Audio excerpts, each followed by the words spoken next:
ግንባታ አካባቢ ላይ የምናያቸው ኦቨርዞል ስለ ሴፍቲ ጉዳይ ዘሞስት ወሳኝ የሆነ ነገር ግን ምንም እንትን ያሌለበት ነው። የህግ ክፍተት ከሆነ የህግ ክፍተት ለመንግስት እንዲላለን የኮንትራክተሮች ወይ ደግሞ የእንትኖች ከሰው ነፍስ ይልቅ ለብር ማድላትም ከሆነ ኢንሁማን ስለሆነ እዚህ ላይ መጨረሻ ላይ አጠቃላይ የሆነ ሀሳብ በጣም እንትን ጠቅለለም ብንሄድ ጥሩ ነው።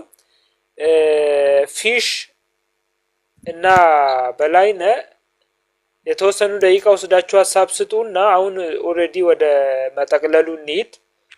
ምክንያቱም ምን ላይ ነው የሚለውን ነገር የተወሰኑ ሀሳቦች አንድ ላይ እናሰራለን። ስለዚህ ከፊሽ ልጀምር። ፊሽ እሺ፣ ቴንኪዩ ዳኒ፣ አመሰግናለሁ በጣም ዶክተርንም ማብራሪያውን እግረ መንገድ ስሰማ ነው ቆም ብዬ ለመግባት የጠየቅኩት። ለሰጠው መብራሪያ በጣም አመሰግናለሁ። መንትዮቹ ትንሽ ሚስጥር ላውጣና አንድ ባች ነን አንደርግራድ። ስለዚህ እስቲ አንዳንድ ነጥቦችን እሱ ላይ ልጨምር ብዬ ነው የገባሁት። ቅድም ሲጠቃቅስ ከነበራቸው ነገሮች አንዳንድ ምናልባት ቢታከሉ ብናስብ እንደ ተውት ብንይዛቸው ብዬ ስላሰብኩ ነው። አንዱ የፖሊሲ ኢሹ ነው። ውሃ ስለሆነ እየተወራ ያለው እየተነጋገርን ያለ ነው። የወተር ፖሊሲ ቅርብ ጊዜ ተሳትፍ ያለው ሪቪው ተደርጓል እንደገና አፕዴት ለመደረግ። በነገራችሁ ላይ የወተር ማኔጅመንት ፖሊሲ ነው ያለን እንጂ የወተር ሪሶርስ አጠቃላይ ዩቲላይዜሽን ፖሊሲ የለም እንደ ሀገር። እሱ ብዙ ነገር ያስተካክል ነበር። ኦንቦርድ ቢመጣ ማቴሪያላይዝ ቢደረግ እሱ ብዙ ነገር ያስተካክል ነበረ። የዛ በደንብ እንደገና ተከልሶ ወደ ተግባር አለመግባት ብዙዎቹን አሁን የምናነሳቸውን ነገሮች በትክክል ውስጥ ገብተን ተግባር ላይ እንዳናውል የማነቆ የሆነብን ነገር ይመስለኛል። ለምሳሌ የግራውንድ ወተር አብስትራክሽን ፖሊሲ እንደ ሀገር የለም ሙሉ በሙሉ። አሁን ያንን ከምን አንጻር ነው ማነሳላችሁ? ቅድም ዶክተር ሲናገር ነበር፣ ሌሎቻችሁም እንዲሁ ስታነሱ የነበራችሁት። ለምሳሌ አሁን እነ ሚሊ ቅድም ሲያነሱ የነበረው ግራውንድ ወተር ኢሹ ቢነሳ በምንድን ነው ትሪት የምታደርገው? በምንድን ነው ያንን ችግር ቀርፈ ማለፍ የምትችለው የሚለው ግልጽ የሆነ መረጃ የለም፣ ወይም ግልጽ የሆነ አካሄድ የለም። ኤንጂኦዎች ይመጣሉ እንበል። ለምሳሌ ኤንጂኦዎች አንድ ሁለት ሶስት ኤንጂኦ አንድ አይነት ቀበሌ ላይ ሊገቡ ይችላሉ ከርሰ ምድር ውሃ ለመቆፈር። አሁን እኛ እንደ ኮሚኒቲ እንደ ሀገር የውሃ አቅርቦቱ በጣም ወደኋላ ስለቀረብን እሱን ለመጠቀም ካለን ጉጉት አንጻር ብቻ እንቀበላለን። ግን አንዳንድ ጊዜ አጠገብ ላጠገብ ሲቆፈር ይታያል። ሌላው ግን ሌላው አካባቢ ያለው ማህበረሰብ ደግሞ ጭራሽ ከውሃው ርቆ ሊቀር ይችላል። እንዲህ አይነት የአብስትራክሽን ሜካኒዝም ወይም ፕሮፐር ፖሊሲ አለመኖር አንድ ራሱን የቻለ ችግር ነው። ሁለተኛ ደግሞ አዲስ አበባ ውስጥ ትንሽ አለፍ ብዬ ላንሳላችሁና አዲስ አበባ ውሃና ፍሳሽ በደንብ አውቀዋለሁ፣ በጥልቀት ነው የማውቀው። ዊዝን 100 ኪሎ ሜትር ራዲየስ ያሉትን እያንዳንዷን ነገር አጥንቻታለሁ። ገና ከትምህርት ቤት እንደወጣው የጀመርኩት ስራ ነው። የሚደንቃችሁ ነገር እነዚህ አዳዲስ የውሃ መገኛ ቦታዎች ተብለው መጀመሪያ አቃቂ ሲጀመር እንደ ኢመርጀንሲ ነው የተጀመረው። ከዚያ በኋላ ነው እየሰፋ ያሁን ሰበታ፣ ተፍኪ፣ ፕሌን፣ ለገዳዲ፣ ሳውዝ አያት፣ ኖርዝ ፋንታዚ በዚህ በደቡብ በኩል በዚህ በቆየ ፈቼ ምናምን በሚባለው በኩል ያሉት አሁን የተጀመሩት ቅርብ ጊዜ ነው። እነዚህ ነገሮች ምን ችግር ይዘው መጥተዋል? አንዴ ምን ተከሰተ? የመጀመሪያው ዙር ላይ ሲቆፈር የኢመርጀንሲው ጊዜ ሲቆፈር ድሬ ግድብና እነሱ ናቸው ሁለቱም አንድ ላይ 1998 በፈረንጆች ልክ ሲቆፈር ምንድነው የሆነው? 270 ላይ ጉድጓድ ውሃ ተገኘ። ኦኬ ጥሩ ተባለ። ከዛ እየጨመረ ሲመጣ የውሃ ፍላጎት እስከ 500 እስከ 400 ምንውረድ ተብሎ ደግሞ ተጀመረ። ግራውንድ ወተር ዌል ፊልድ 2 የሚባለው እዛው አቃቂ ላይ አሁን ቅሊንጦ ማረሚያ ቤት በታች ያሉት አካባቢዎች ማለት ነው። ወዲያው እነዛኞቹ እንዳለ ነው ወደ ታች የወረዱት የከርሰ ምድር ውሃ። ያ ምንን ያሳያል? አንድ ግሩፕ ቴስት አልተሰራም። ቅድም ዶክተር ሲገልጽ የነበረው ላይ ተጨማሪ ያለው ምንድን ነው? ፓምፕ ቴስት ሲሰራ የሲንግል ፓምፕ ቴስት እና አንድ ዌል ፊልድ ላይ አቅራቢያ ለአቅራቢያ እየተሰሩ ከሆነ እንግዲህ ትንሽ ቴክኒካል ተርሙ ላይ ስንገባ ይሄ ኮን ኦፍ ዲፕሬሽን ወይም ራዲየስ ኦፍ ኢንፍሉዌንስ ውስጥ ክሎዝ የሆነ ራዲየስ ኦፍ ኢንፍሉዌንስ ውስጥ ሆኖ ጉድጓዶች ተቆፍረው እነሱ ፓምፕ ቴስታቸው ሲሰራ ግሩፕ ቴስት ነው መሰራት ያለበት። ቤስት ኤግዛምፕል አዘዞ ላይ ያለው የጎንደር ወተር ሰፕላይ ዶክተር በደንብ ይረዳኛል ብዬ ተስፋ አደርጋለሁ። በጣም ክሪቲካል ችግር የገጠመው ይሄ ነው። ግሩፕ ቴስት አልተሰራም። ሲንግል ፓምፕ ቴስት ነው የተሰራው። ጉድጓዶቹ አንድ ላይ አገልግሎት ይስጡ ተብሎ ፓምፕ መደረግ ሲጀምሩ ባንዴ ነው ሹት ያደረገው። እንዲህ አይነት ችግሮች የግራውንድ ወተር ፖሊሲ ውስጥ መመለስ ይችሉ ነበር። ፖሊሲው ላይ ስትራቴጂ ይወጣለታል። ግን በዛ ስትራቴጂ ወደ አብስትራክሽን ሲገባ ትክክለኛ የከርሰ ምድር ውሃ አጠቃቀምን ይዘን መሄድ እንችላለን። እኔ ሃይድሮጂኦሎጂስት አይደለሁም ባይ ፕሮፌሽን፣ ግን ከስራ መላመድ አንጻር የመጡ ልምዶችን ነው እያካፈልኳቸው ያለሁት። ሌላኛው ነጥብ አሁን አስተውላችሁ ከሆነ ሜቢ ዮሐንስ እዚህ ስላለ ፉሊር ሰፖርት ያደርገናል ብዬ አስባለሁ።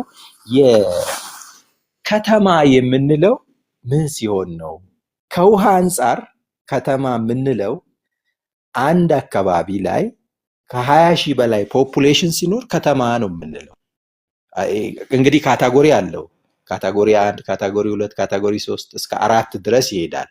ሶ ለካታጎሪ 1 ምን ያህል ፐር ካፒታ ወተር ፐር ዴይ እንሰጣለን? ይሄ የኤስዲጂውን ዴፊኒሽን ወደ ሀገር ውስጥ ስናመጣ ማለት ነው። አሁን በኤስዲጂ ሚት እያደረገ አይደለም። ቅርብ ጊዜ የሆነ ፕሮጀክት ላይ እየተሳተፍኩ ነው። የኢትዮጵያ ወተር ሰፕላይ ኤንድ ሳኒቴሽን ከቨሬጅ ብቻ ሳይሆን አጠቃላይ ሴክተሩ ምን ይመስላል የሚል አንድ ጥናት እያካሄድን ነው ከውሃና ኤነርጂ ሚኒስቴር ጋር ሆነን፣ ያው በኮንሰልታንት በኩል ሆኜ። ምንድነው ትልቁ ችግር?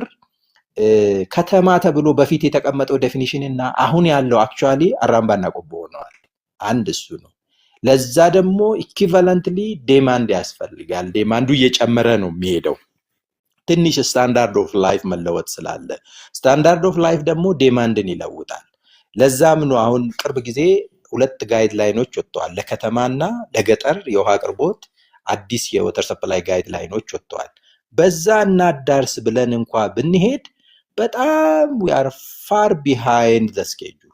ካሰብነው በጣም ወደኋላ ነው ያለ ነው። ሶ እንደዛ አይነት ነገሮችን ይሄ ዴይ ቱ ዴይ ኦፕሬሽንን ያለፈ ሪሊ ፕሬስ አድርጎ የአንደኛ ፖሊሲው በትክክል ተግባራዊ እንዲሆን ፖሊሲው ላይ ሰፖርት ማድረግ መንግስት ይፈልጋል። በጣም ፖሊሲው ተቀርጾ ወደ ተግባር እንዲገባ ስትራቴጂዎች ላይ ሐሳብ መስጠት። እኔ አሁን ለዛ ነው ይሄኛውን ዲስከሽን በጣም የወደድኩት። ለምን እንዲህ አይነት ይሄ ስሞል ግሩፕ ዲስከሽን እየበለጸገ ሄድና ትልቅ ግባት ይሆናል ለመንግስት። ሶ ያ አንድ ኤሪያ ኦፍ ፎከስ ቢሆን ነው ጥሩ። ከዚህ ሆም ቴክ ይዘን ብንወጣ ምንድነው ብለን ብንጠይቅ አንዱ ነጥብ እሱ ነው ብዬ አስባለሁ። ሌላኛው ይሄ ወተር ሳይክሊንግ ቶታሊ ኦቨርሉክድ ነው። አሁን አዲስ አበባን አይታችሁ ከሆነ የሚመጣው ውሃ ነው በአብዛኛው ግንባታም ላይ መኪና ጥበትም ላይ ሁሉም ላይ እየዋለ ያለው። በዚህ መልክ መቀጠል አይቻልም። ሳንወድ በግድ ሪሳይክሊንግ ግዴታ ያስፈልገናል። በነገራችሁ ላይ እኔ የአቃቂ ከርሰ ምድር የአቃቂ ማጣሪያ ጣቢያው አሁን ላልኳችሁ ፕሮጀክት የተወሰኑ ጥያቄዎችን ከውሃና ፍሳሽ ባለስልጣን ጋር አድርጌ ነበር። ምንድነው የሚያደርጉት? ተጣርቶ የሚለቀቀው ውሃ አሁን ለከተማው ኮሪደር የተለያየ ቦታ የአረንጓዴ ቦታዎች ተሰርተው የለ ለነሱ እንደ ውሃ አቅርቦት ለመጠቀም እየሞከሩ ነው። ግን ምን ችግር ይዞ መጣ?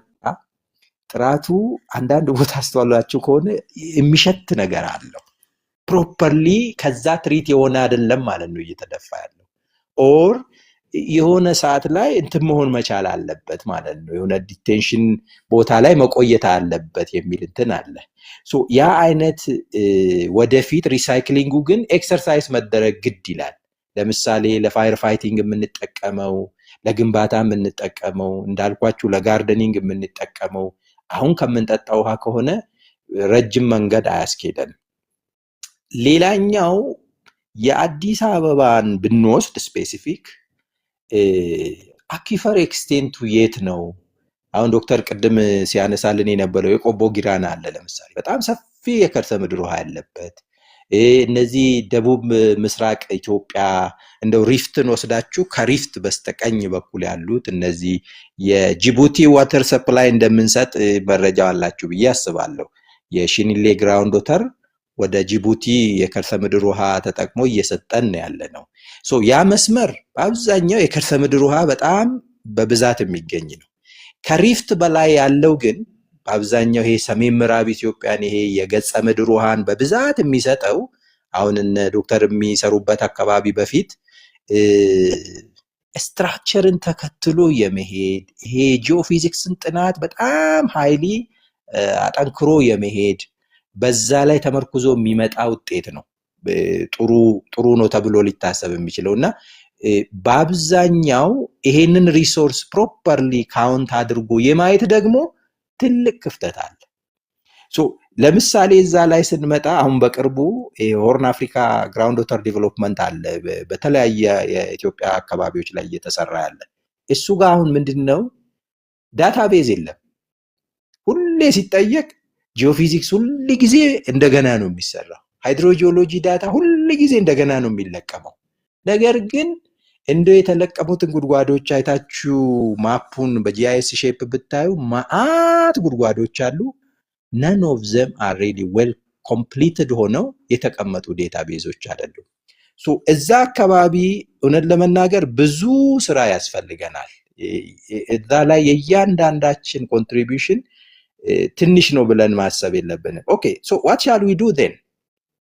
እሱ ላይ ትልቁ ቅድም እኔ ወዲያው ቆሜ ልግባ ብዬ ጥያቄ ውስጥ የከተተኝ እሱ ነው። ዶክተር ያነሳው የአሶሲዬሽን ጉዳይ እኛ ሀገር ትልቅ ጋር በተለይ በውሃው ዙሪያ ትልቁ ጋር የአሶሲዬሽን ጉዳይ ነው።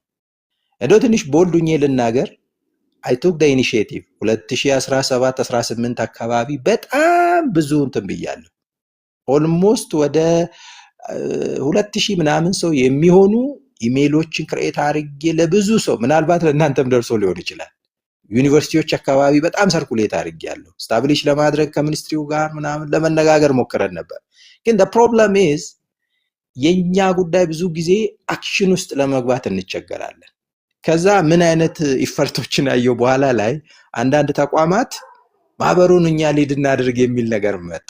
ይሄ ዩኒቨርሲቲዎች አካባቢ ያለው ይሄ ገና ፍሬሽ አካባቢ የሚሰነዘር እንትን ሐሳብ አለ አይደለ? እንደዛ አይነት መጣ። አፍተር ኦል ማህበር የሚቋቋመው ለባለሙያው ነው እንጂ ለተቋማት አይደለም። ያ አንድ ክፍተታችን ነው። አሁን ኢትዮጵያን ጂኦፊዚካል ዩኒየን የሚባል እዛው ኢሜል ላይ ተመርኩዞ የተቋቋመ አለ። ግን አብዛኞቹ ባለሙያዎች ውጭ ሀገር ነው ያሉት በወቅቱ። ኤንድ እዛ ውስጥ ምን ብናስብ ጥሩ ነው? ማን ነው የውሃ ባለሙያ? አሁን ዝም ብለን የግድ መሐንዲሱን ብቻ አይደለም ትኩረት ማድረግ ያለብን። የሚገርማችሁ ነገር የህዳሴው ጋር እንደ ፕሮክሲ እንሳተፍ ነበረ ሚኒስትሪ ውስጥ ስለነበርን። ያኔ በጣም የሚገጥመን ችግር የነበረው ምንድነው? እንደ አሶሲዬሽን ስትሮንግ አቋም የሚያንጸባርቅ አልነበረም። እንዲያውም መጨረሻ ላይ ተቸግረን የኮንሰልታንቶች ማህበር ማቋቋም፣ የኮንትራክተሮች ማህበር ማቋቋም እንደዚህ ያንን ነገር ውስጥ ተገባ። which was really wrong in a sense እነሱ መኖር የለባቸውም አይደለም፣ ይጠቅማሉ። ሁሉ ጊዜ አሶሺየትድ የሆነ ነገር ይጠቅማል። ግን እንደ ባለሙያ ጠንክረን ብንነሳ ኖሮ ማድረግ የነበረብን ቴክ the case of ኢኮኖሚክ አሶሲዬሽን ጋር ያለውን ጥረት ተመልከቱ። ቻሌንጅ የለም አይደለም፣ አለ። ግን ያ አሶሲዬሽን በደንብ ተጠናክሮ ቢገፋ ኖሮ ብዙ ነገር ማስኬድ እንችል ነበር። ፕሮፌሽናል ኤቲክሶች አሉ፣ በጣም ትክክል ያልሆኑ፣ ትክክልም የሆኑ ደግሞ አሉ አፕሪሺየት የሚደረጉ።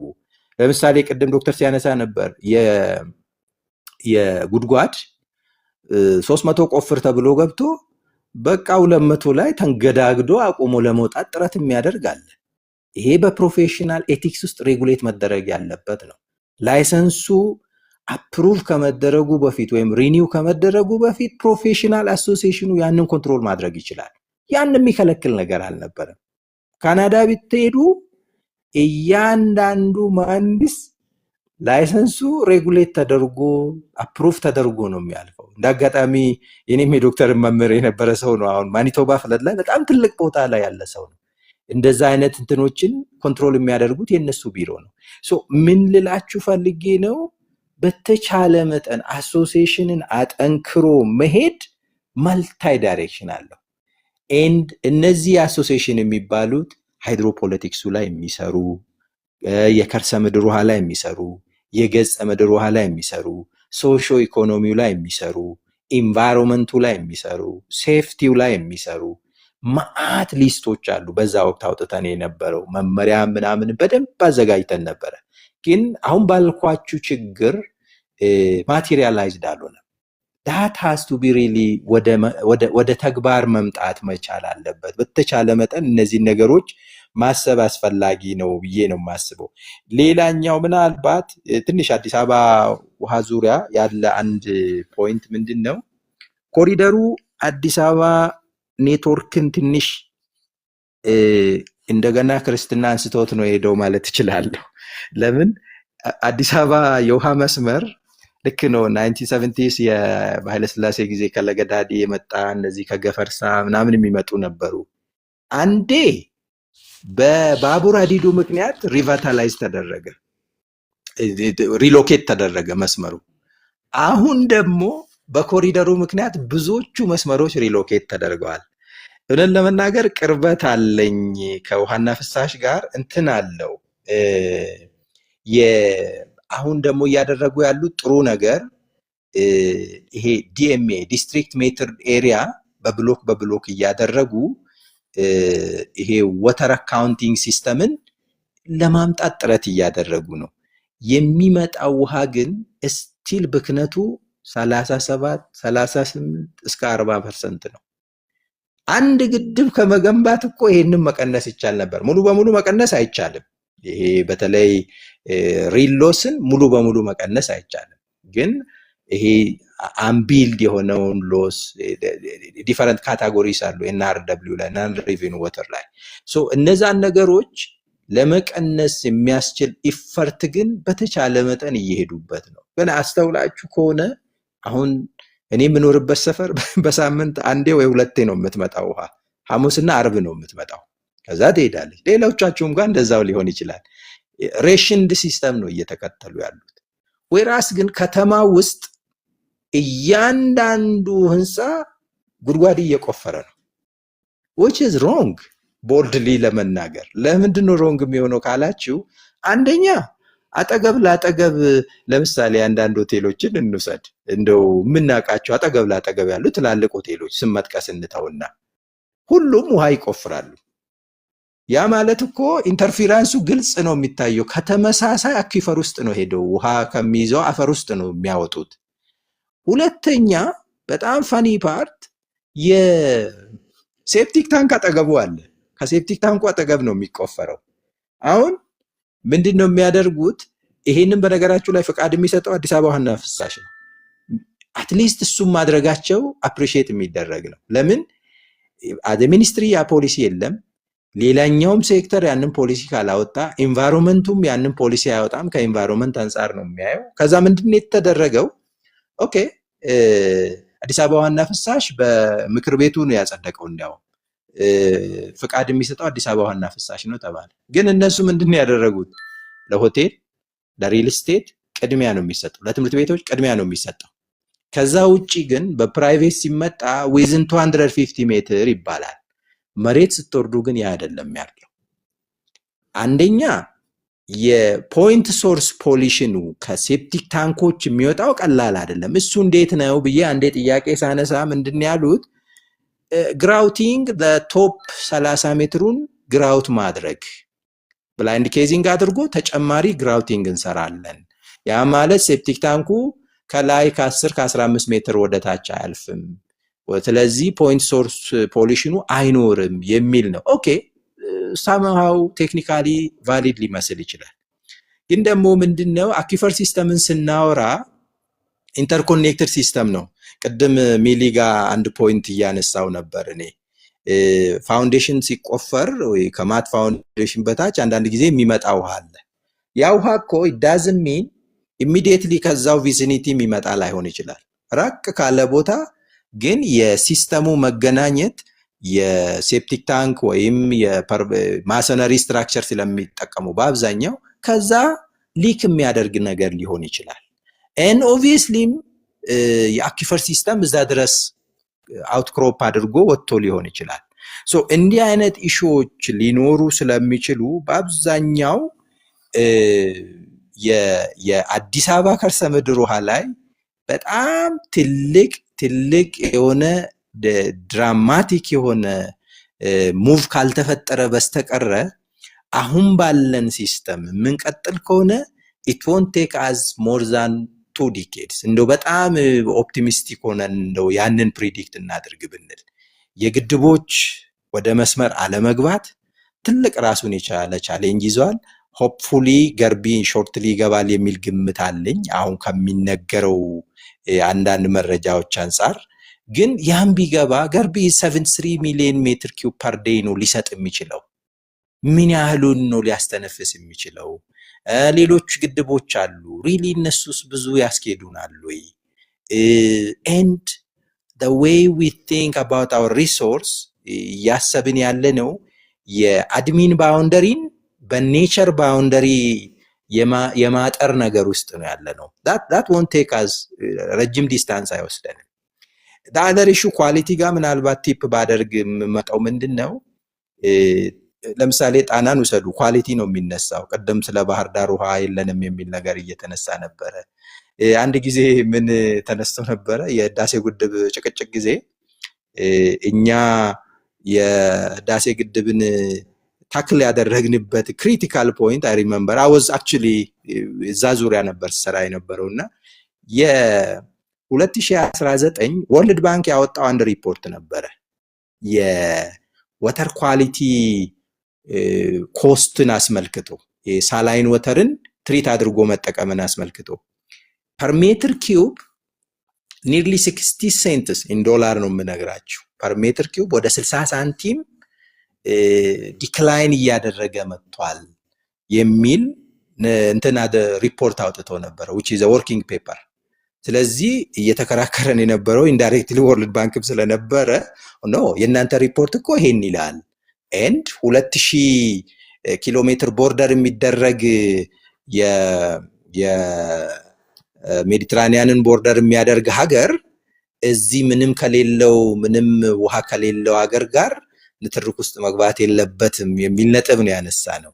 ግን እኛ ሀገር ሲመጣ ያ ይሰራል ወይ እነዚህ በጣም ጨዋማ ውሃዎችን ወይም ፖሊትድ ወተር መጠቀም ያስችለናል ወይ ብለን ስናስብ really we are very far ከእንትኑ ከኡነታው ውጪ ነው ያለ ነው። በአብዛኛው እዚህ ደቡብ ውስጥ የፍሎራይድ መጠን ያለበት በተለይ ይሄ የስምጥ ሸለቆ ውስጥ ከዚህ ቡኢ በኬ ቡታጅራ መስመር ወደ ታች ስትወርዱ ወደ ሪፍት ሴንተር ስትሄዱ እየጨመረ ነው የሚሄደው።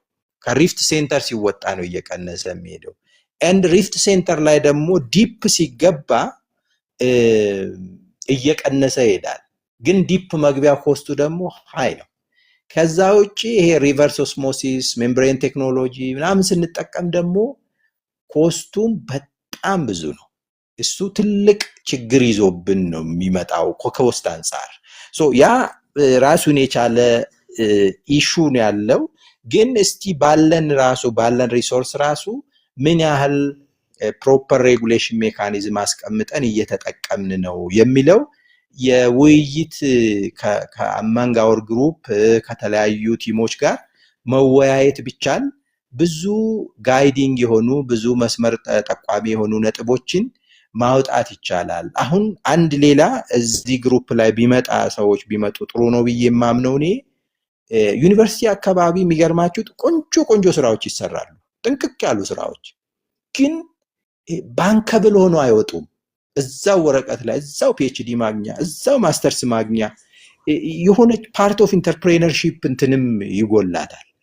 እንደዛ አይነት ነገርን ብሪጅ ማድረግ ብንችል እንዲህ አይነት ዲስከሽኖችን በጣም ብንደጋግማቸው የሆነ አውትፑት ይዘን ልንወጣ እንችላለን የሚል እይታ አለኝ።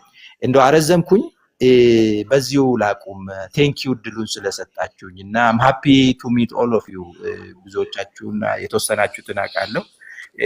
ጆን ስለ ኢንሳሮ ምናምን አንዴ ስቀልድብህ ነበረ። ፌስቡክ ላይ ፍሬንዳሞች ነበርን። በዛ ነው ሳይን እንትን ያልኩት ቆም ያደረኩት። ይሄኛው ዶክተር ስል ዛሬ ገና ነው ዶክተር ያልኩት ጓደኛዬ ነውና ቴንክ ዩ በጣም በጣም እጅግ በጣም እናመሰግናለን። አሁን ያው ወደ መጠቅለሉ እንሂድና በጣም አሁን ምናልባት ክሪቲካል መሆን ያለብን ነገር ለዚህ ሀገር ይሄ አሁን እዚህ ያለው ሶርስ ምናልባት አሁን የተወያየነው ነገር ሁለት ነገር የሚያሳየን ይመስላል። መጀመሪያ ስኪልድ የሆነ እና በሳይት አክቲቪቲ እያንዳንዱን ዌል ዴቨሎፕ ያደረገው ዊዝደም ያለው ባለሙያ አለን። ይሄ ባለሙያ ግን በእያንዳንዱ የኛ የወተር የውሃ ሀብታችን ላይ የእውቀት ተጽዕኖ እንዲኖረው እንዲህ አይነት ውይይት ያስፈልጋል። አጠቃላይ ደግሞ ዘሞስት ችግራችንና እንዲህ አይነት ነገር ፋሲሊቴት የበለጠ የሚደረገው በአጠቃላይ ኢንጂነሪንግ ካውንስል ሲኖረን ነውና ምናልባት በአሶሲዬሽን ደረጃ ከአሶሲዬሽኑ ዘሆል በቃ ካውንስል ያስፈልገናል፣ ውይይት ያስፈልገናል።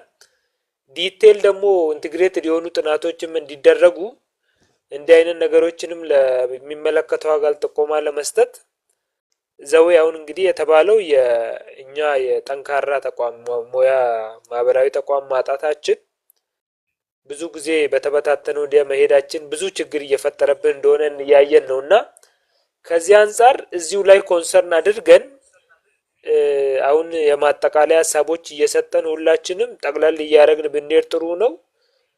አሁን ካነሳ ነው ዝርዝር ካለው ችግር በላይ ይሄ ፖቴንሻል እንዲህ አይነት ነገሮችን ለሚመለከተው አካል የምናቀርብበት የጋራ ነገር በቃ ስለ የጋላ የሞያ ማህበር ምን ያህል አስፈላጊ እንደሆነ አሁን ስንወያይ በሰጠነው ሀሳብ እንኳን ራሱ ለብዙ ግብዓት የሚሆን ነገር እየሰጠን ስለሆነ ከዛ አንፃር ሁላችንም የዛሬው ውይይታችን በጣም ፍሩትፉል ነው ማለት ይቻላል። እዚህ ላይ ማጠቃለያ እየሰጠን ብንሄድ ጥሩ ነው። ከኢንጂነር ዮሐንስ ልጀምርና ሁሉም በየተራው እንትን እያለ ሀሳቡን እየሰጠ ቢሄድ። ኢንጂነር ዮሐንስ አርኪቴክት ዮሐንስ ሀሳብ ይሰማል?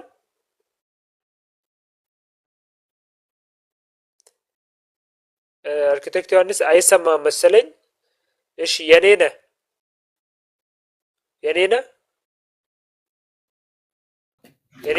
አቤት አለው ይሰማኛል። ወደ ማጠቃለያ ሀሳብ በቃ እንትን ኮንክሉድ እያደረግን እንሄዳለን። ስለ ሴፍቲ ጉዳይም ኦቨርኦል ካለው ልምድም አንፃር ምንድነው የሚለውን ነገር እንትን እያልክ ትሄዳለህ። የኔነ ቀጥል። እሺ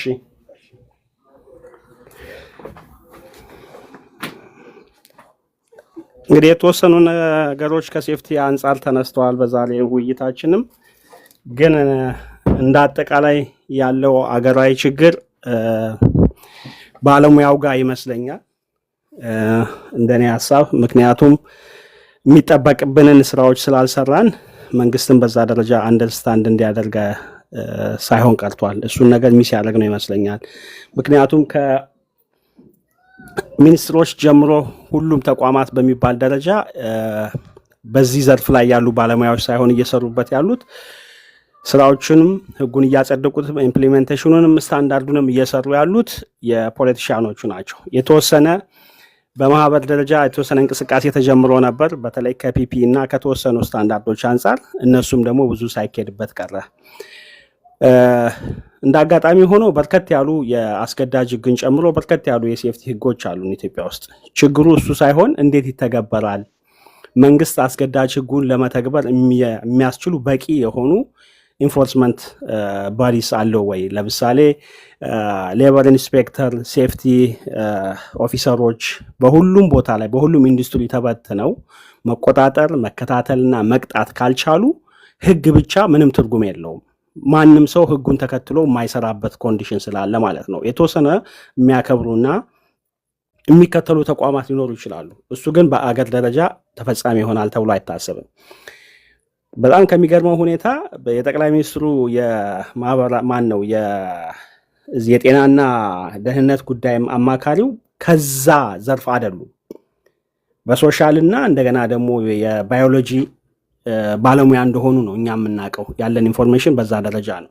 ስለዚህ ባለሙያው ተደራጅቶ መንግስትን ጠጋ ብሎ ማሳመን የሚችልበትን መንገድ እንደገና ደግሞ መንግስት መከተል የሚገባውን ትክክለኛ ሙያዊ አሰራር እንዲከተል ጥቆማዎችን፣ እውቀቶችን ማሳየት፣ ማስተማር እንደገና ደግሞ መንግስትን ማገዝ ይጠበቅብናል። በሁሉም ዘርፍ ማለት ነው። በተለይ ሴፍቲው ለሁሉም ኢንዱስትሪ ጠቃሚና አስፈላጊ ስለሆነ የሁሉንም ኢንዱስትሪዎች መሪ ስለሆነ በዛ ደረጃ አምኖበት ራሱን ማዘጋጀት ይጠበቅበታል ባለሙያው የሚል አመለካከት ነው ያለኝ። ስለዚህ በጣም በጣም በርከት ያለ ስራዎች መስራት ይጠበቅብናል። ኢትዮጵያ ውስጥ እንደውም ምንም የለም በሚባል ደረጃ ነው አሁን የሴፍቲ ያለው እንቅስቃሴ። ምንም የነበርንበትን ደረጃ እናውቀዋለን፣ ግን ዛሬ እኛ ትውልድ ላይ ሲደርስ ማድረግ ያለብንን ነገር ግን እያደረገና እየሰራን አይደለም። ስለዚህ ባለሙያው ተሰባስቦ አንድ ነገር ማድረግ ይጠበቅበታል የሚል አመለካከት ነው ያለኝ በእኔ በኩል። በጣም አመሰግናለሁ። ኢንጂነር አርኪቴክት ዮሐንስ ይሰማል? ሚዩት መሰለኝ። እሺ ኬኖ ይሰማል? ኬኖ ቀጥል። ሁሉም አሁን እየተቀለለ ነገሮቹን እያሰርን እንሄዳለን። ኦኬ፣ አመሰግናለሁ። በአጠቃላይ ረጅም ሰዓት ወስደን ነው የተወያየ ነው ዛሬ። ጥሩ ውይይትም ነው።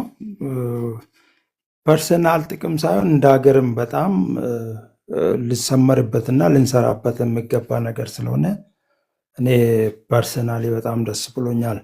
እዛ ላይ እንደዚህ አይነት ትላልቅ ሰዎች ጋራ ፉል ኤክስፒሪንስ የሆኑ ሰዎች ጋር መወያየቱ ራሱ ትልቅ እድል ነው። ባትገባም ውጭ ቁጭ ብላይ ብትሰማ ራሱ ብዙ ነገር ነው የምትገነዘበው እና ይህን ፕሮግራም ያዘጋጃችሁ በጣም እናመሰግናለን።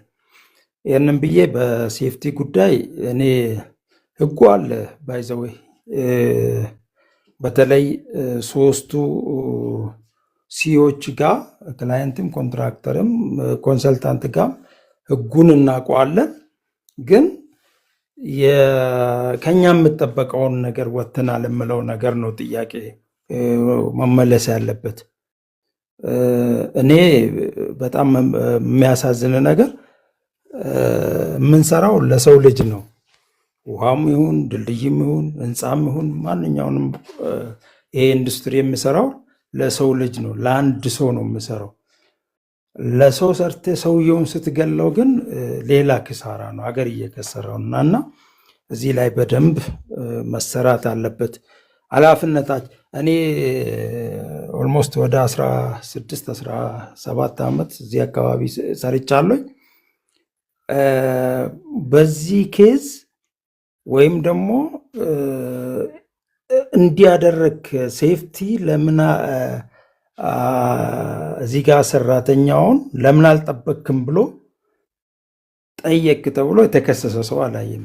እኛንን ራሳችን ባለሙያ ሆነን እኮ ወይ ሄልሜት ወይ ሴፍቲ አድርገን አንገባም። ሱፐርቫይዝ ስናረግ ማለት ነው።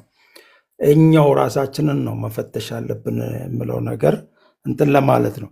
እኔ አጋጣሚ ከተወሰነ ጊዜ ወዲህ ወደ መንገድ አካባቢ ነው የምሰራው እና የሆነ ከልቨርት ይሰራል እና ቀን ሰራተኞች ናቸው። በጣም በሚያሳዝን ነገር ኮንክሪት እየተሞላ ቫብሬተር እንትን ማን ነው ሚክሰር ተቀምጧል ጫፍ ላይ እና አጋጣሚ የተቀመጠበት እንጨት ይሰበርና ባልዮ ላይ ወድቆ ባልዮውን ይገላል። ከዛ በኋላ ልክ ሰውየው መሞቱን ስታይ ባለቤቱም እዛው ቀን ስራ ነው የምትሰራው። ዞር ትልና እዛው ጫካ ውስጥ ገብታ ራሷን ሰቅላ ትሞታለች። እና ቤተሰብ አላቸው፣ ልጅ አላቸው። በጣም ራስን የሚያም ነገር ማለት ነው። እና ይሄ አሁን ኮንትራክተሩም ግዴታ አለበት፣ ተቆጣጣሪውም ግዴታ አለበት፣ የሚያማክረውም የምከፍለውም ሁሉም ነገር ግዴታችን ብንወጣና ትልቁ ነገር በዚህ ኢንዱስትሪ ውስጥ ኳሊቲ፣ ሴፍቲ፣ ኢኮኖሚካል እና አሴት የሆነውን ነገር ነው ትኩረት ማድረግ ያለብን ከዲዛይን እስከ ስራው ድረስ። እና እዚህ አካባቢ ላይ የዜግነት ግዴታችንን እየተወጣን አይደለንም። ብዙውን ጊዜ ነገሮችን ወደ መንግስት ወይ ወደ ሌላ ሰው ማማካኘት ነው እና ራሳችን ግዴታችን ተወጥተን ለምሳሌ ቢድ ዶክመንት ስታዘጋጅ ቢድ ዶክመንት ውስጥ ሴፍቲውን የጠበቀ የሚያስፈልገውን ነገር የሚያሟላ ሳይት ላይ የሚያሟላ ይህን አሟልቶ ካልተገኘ ግን እርምጃ እንደሚወሰድ ብናስቀምጥና እንደዚህ ያንን ነገሮችን በጣም ሲሪየስ በሆነ ነገር ብንሄድ ጥሩ ነው እና ቅድም የተነሱት በዚህ በአዲስ አበባ ከተማ ውስጥ ወደ ኮቶቤ አካባቢ መሰለኝ የሆነ ድልድይ ተክላይ አምባዬ መሰለኝ የሚሰራው እና ወርቆ ያ ሰው እንደዛ ብዙ 1 2 3 ወይ 4 ሰው ሊሆን ይችላል። ያ እንደዚህ አይነት ነገሮች ሲሆን በጣም አስቸጋሪ ነገር ነው እና ይህን አድርገን ምናልባት እዛ አካባቢ የህግ ክፍተቶች ካሉ ሪቫይዝ ማድረግ እና መንግስት እንዲያስብበት ማመላከት ይቻላል የምለው ነገር ነው እና በጣም አመሰግናለሁ ይህንን ካልኩኝ።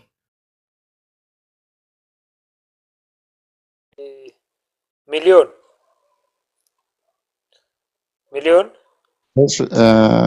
በመጀመሪያ ያው ሴፍቲ ተናግሬያለሁ፣ ግን አጠቃላይ እኔ በእውነት በጣም ነው ሁላችሁንም ላመሰግን የምፈልገው። ደራሲው እንዳለው ምን ትፈልጋለህ ሲባል እድሜ ብጨምርልህ ምን ትፈልጋለህ ሲለው ብዙ መጽሐፍትን በማገላበጥ ግን ጊዜን አሳልፋለሁ እንዳለው ማለት ነው እና ባይብል አይነት ዲስከሽን ነው በጣም ማለት እኔ በእውቀት ከአንተ የተሻሉ ሰዎች እንትን ሲሉ ባይዘወይ በነፃ ነው ዝም ብለን ከእውቀት እንትን እየዛቅን የነበረው ዛሬ ማለት ነው እና ይሄ ጥሩ ነው። ትልልቅ ሰዎች አሉበት። ይሄ መጎልበት አለበት ማለት ትልልቅ ሚዲያዎች ጋር ልክ አሁን ለሚቋቋመው ኢንጂነሪንግ ካውንስልም እሱም ይጠቅመናል። አጠቃላይ እኔ እንደ ተማሪ ነው ቁጭ ብዬ እንትን ስለነበርኩት ታንኪው ለማለት ነው። ያው ስለ ሴፍቲ ቅድም ስለወራሁኝ አልደግመውም። ታንኪው ፊሽ እኔም በጣም አመሰግናለሁ። ከዚህ በላይ ሌላ ሰዓት መውሰድ አልፈልግም። እውነት ለመናገር ብዙ ጊዜ የቧልት የበዛበት ዝም ብሎ ሳቅ ብቻ የበዛበት ነገር እያዳመጡ ጊዜ ማጥፋት የተለመደ ነው ቲክቶክ ላይ ሲገባ። እኔ በጣም ደስ የሚል ፕሮፌሽናል ዲስከሽን ያለበት ሩም በማየቴ በጣም ደስተኛ ነኝ። ለዚህ ደግሞ በጣም አመሰግናለሁ። ምናልባት ሬጉላር ዲስከሽን ታይም ካለ በሳምንት አንድ ቀን እንግዲህ ሁል ጊዜ መግባት ስለማይቻል ማለት ነው ያው ስራም ስለሚበዛ ሬጉላር ዲስከሽን ታይም ካላችሁ እሱም ብቻ አሳውቁንና እየጠበቅን እየገባን እየተማማርን እንቀጥላለን የሚል እምነት አለኝ። አመሰግናለሁ። 1888 ሀሳብ ስጥና ዶክተርና አርኪቴክት ዮሐንስ መጨረሻ ላይ ይጠቀልሉልናል እነሱና ይሰማል። 1888 ይሰማል። እሺ እሺ አርኪቴክት ዮሐንስ ይሰማል? እሺ እንግዲያውስ አሁን ወደ መጠቅለሉ ይህን ስለሆነ ዶክተር እኔ በደንብ አጽንኦት እንዲሰጡና በደንብ ሀሳብ እንዲሰጡበት የምፈልገው አሁን ሁሉም እንደሚታወቀው በጣም ልምድ አለው፣ ሁሉን ሀሳብ አለው። ይሄ እንደው እውቀታችን ያለን ልምድ አሁን ያለን ብንወያይ የምንፈጥረው ቫይብ ምናምን ይሄ ሁሉ አጠቃላይ እንደው እንዴት ለሀገር እንዲጠቅም ተደርጎ ሊሰራ ይችላል የሚለውን ከሀገራን ልምዳትም ከኛ እስቲ እንዴት ነው እንዲህ አይነት ጠቃሚ ሀሳቦችን ለመንግስት ወይ ለሚመለከተው አካል ለመሐንዲሶችም እርስ በርስ ለግንዛቤ የሚሆን ማለት ነው እውቀትም ለማሳደግ ኦቨሮል እንዴት ሀገር ሊያሳድግ በሚችል ሁኔታ መጠቀም እንችላለን የሚለውን ነገር ከሲኒሪቲም አንፃር ከልምድም አንፃር እንደው ምን መሆን አለበት የሚል ነውን ነገር በጣም በዛው ያዝ አድርገው በደንብ እንዲገልጹት እንፈልጋለን። ዝርዝሩን በጣም ተነጋግረናል። እንደውን እስቲ አሁን ያለን የኢትዮጵያ መሐንዲሶች ከአጠቃላይ ካለው ምህንድስናው ከሚዘጋው ጋፕ አንፃር እንደው እንዴት ነው ይሄንን ህብረታችንን ወደ ጠቃሚ በሚሆን ተጽዕኖ በሚፈጥር አይነት ሙያ ማህበር ተቋም አድርገን ለሀገር ምን ጠቅሞ የሚለውን ነገር በዛው ሀሳብ ሰጥተው ቢጠቀልሉልን ነው። ፕሮግራሙን ላሳውቅ ለፊሽኔ ያው ማክሰኞና አርብ ከ2 ሰዓት ተኩል ጀምሮ እስከ 5 ሰዓት ሳምንታዊ ፕሮግራም አለን። ከዚህ ያለፈ ደግሞ በኤፍኤም 97.1 ላይ እሁድ ከ8 ሰዓት ጀምሮ እስከ 9 ሰዓት በዚሁ የምህንድስና ዙሪያ ላይ የምንወያይበት የአየር ሰዓት ተሰጥቶናል። እዛ ላይም ከዚሁ ዲስፕሌይ የሚሆኑ ርዕሶችን በደንብ ነው እየተወያየን ነው ያለነው። በእነዚህ ላይ በሁሌ በሳምንት 2 ሳምንት አለ፣ በሁለት ቀን አለ፣ ማክሰኞና አርብ ከ2 ሰዓት ተኩል ጀምሮ አለን። ሁሉም ገብቶ ኢንቫይት እያደረግን እንወያያለን። የኤፍኤሙን ደግሞ ኤፍኤም 97.1 እሁድ ከ8 ሰዓት ጀምሮ እስከ 9 ሰዓት የተሰጠን የአየር ሰዓት ነው ማለት ነው። ከዚህ ጋር እንዲህ ፕሮግራሙ እንዲህ መሆኑን ካሳወቅ ዶክተር አሁን በደንብ ጠቅልለው እንዲገልጹልን እንዲያው ዛሬ ያነሳነው ሀሳብን ያሁን ብዙ ሰው ቢሰማ ደስ ይለኛል። ማለት የትኛውም አስፈጻሚ አካልም ፖሊሲ ሜከር የሆነም ሰው እንዲያው ይህ የባለሙያው ውይይት የባለሙያ እውቀት እንዴት ነው ሀገሪቱ ላይ ፕሮጀክቱ ላይ ሁሉ ላይ ተጽዕኖ ከፍ ብሎ ለሀገር የሚጠቅም ነገር እንዴት ጠንከር ባለ ሁኔታ መጠቀም እንደምንችል እዚህ ላይም በዛው ላይ ጠንከር አድርገው እንዲገልጹልን እፈልጋለሁ። ከዛን በዚሁ ላይ ጠቅልለን ወደ ቀጣይ የምንገናኝ ይሆናል። ዶክተር ይቀጥሉ። እሺ፣ አመሰግናለሁ። ያው በጣም ረጅም ጊዜ ወስደናል ዛሬ። ውይይቱም በጣም ደስ የሚል ውይይት ነው። ዶክተር ፍስሐም በጣም ደስ የሚልና ጠቃሚ ሀሳቦችን አንስቷል። እጅግ አመሰግናለሁ። ለዚህ እንግዲህ ምንድነው ይህን ውይይት ስናካሄድ ለምንድን ነው ውይይቱን ማካሄድ ያስፈለገው የሚለው ላይ በደንብ እንትማት አለብን፣ መግባባት አለብን። ውይይቱ ለምንድን ነው የሚያስፈልገው? ለምንድን ነው ይህን ያህል ታይም እዚህ ላይ ሉዝ የምናደርገው? ረጅም ጊዜ ነው። እንደገና ደግሞ ከተጀመረን ውይይቱ ቆይቷል። እንግዲህ የመጀመሪያውና ዋናው ነገር ምንድን ነው? ባለሙያዎች ሀሳብ መቀየር አለባቸው። መረሳት የሌለበት ነገር ማለት ነው። ከዛሬው ውይይት አሁን በጣም ብዙ ቁም ነገሮች ተገኝተዋል። ፖሊሲ ሜከሮችም የሚጠቅሙ ሀሳቦች ተነስተዋል። ለፕራክቲሽነር ኢንጂኒርስ በጣም ጠቃሚ የሆኑ ሀሳቦች ተነስተዋል። ለሪሰርቸርስ ጠቃሚ የሆኑ ሀሳቦች ተነስተዋል። ስለዚህ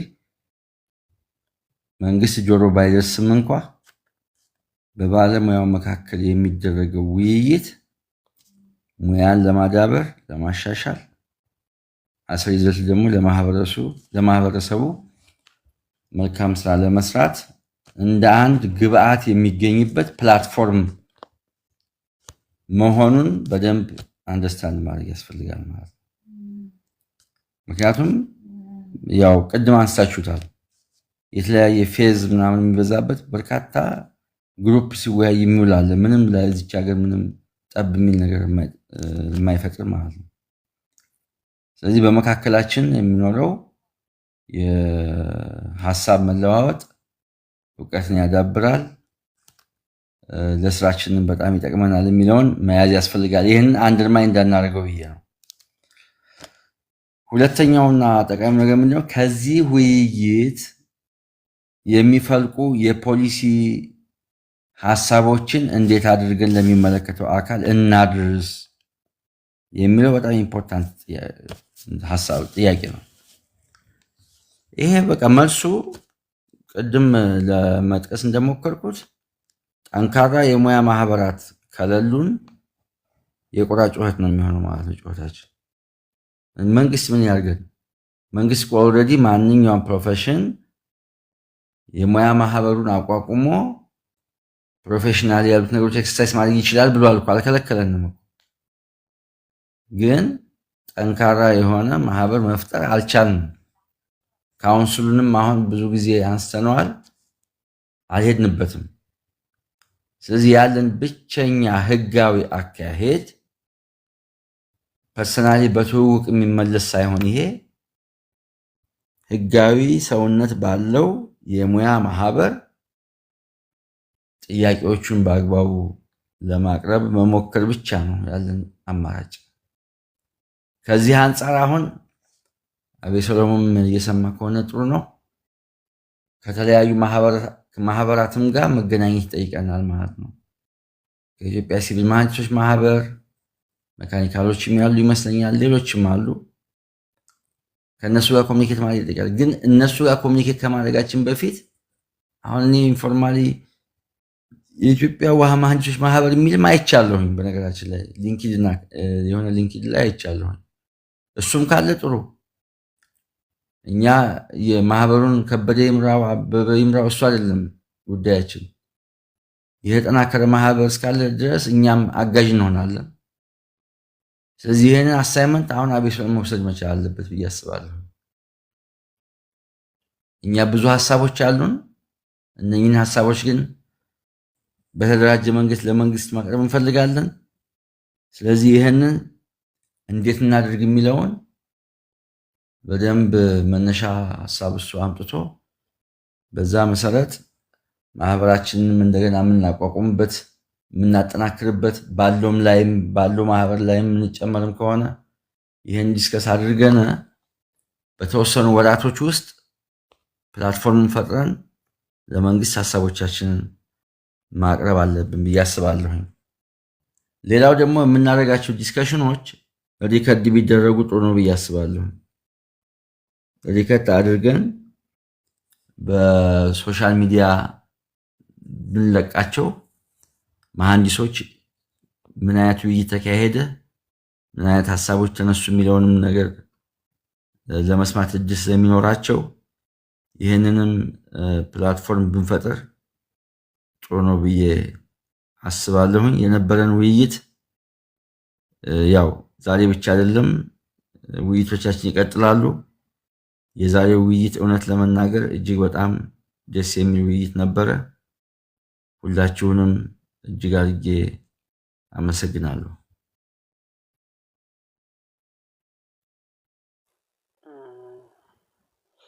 እሺ አሁን አጠቃላይ እንግዲህ የነበረን ጊዜ ዲቴል ነው። ቀጣይ እንግዲህ ማክሰኞ 2 ሰዓት ተኩል እንገናኝ። ያው አርኪቴክት ዮሐንስ ይሰማል? እሺ አርኪቴክት ዮሐንስ እየሰሙ አልመሰለኝም። ለማንኛውም የነበረን እንትን በዚሁ አጠቃላይ እንዴት ሪከርድ ተደርጎ ሪከርዱም ደግሞ እንዴት ምናልባት የተለያዩ በጽሁፍ መልክ ከዚህ የሚወጣውም ነገር ካለ አውጥቶ እንትን አሁን ዶክተር እንዳሉት የድምጽ በተደራጀ ሁኔታ መድረስ አለበት። አጠቃላይ የነበረን ጊዜ በጣም ጥሩ የውይይት ጊዜ ነበር። በጣም ሰፊ ጊዜ ወስደን ለሀገርም ለራሳችንም ለሙያችንም ለሚጠቅም ነገር ነው የተወያየነው። እንግዲህ ማክሰኞ 2 ሰዓት ተኩል እንገናኝ። በዚሁ ብናጠቃልል ጥሩ ነው። አቤሰሎም እየሰማን? አቤሰሎም አቤሴሎም እየሰማ ያለ አይመስለኝም። በዚሁ ብናጠቃልል ነው። ቀረ የሚል ሀሳብ ከሌለ በዚሁ ብናጠቃልልና መልካም ምሽት። በቀጣይ ፕሮግራማችን ከቁጥር ሳንጎድል የበለጠ በስተን እንገናኝ። በዚሁ እናጠቃልላለን። የተለየ ሀሳብ ከሌለ ጨርሰናል። ደህና ደሩ። በዓሉን ለምታከብሩ መልካም በዓል ይሁንላችሁ። እናመሰግናለን።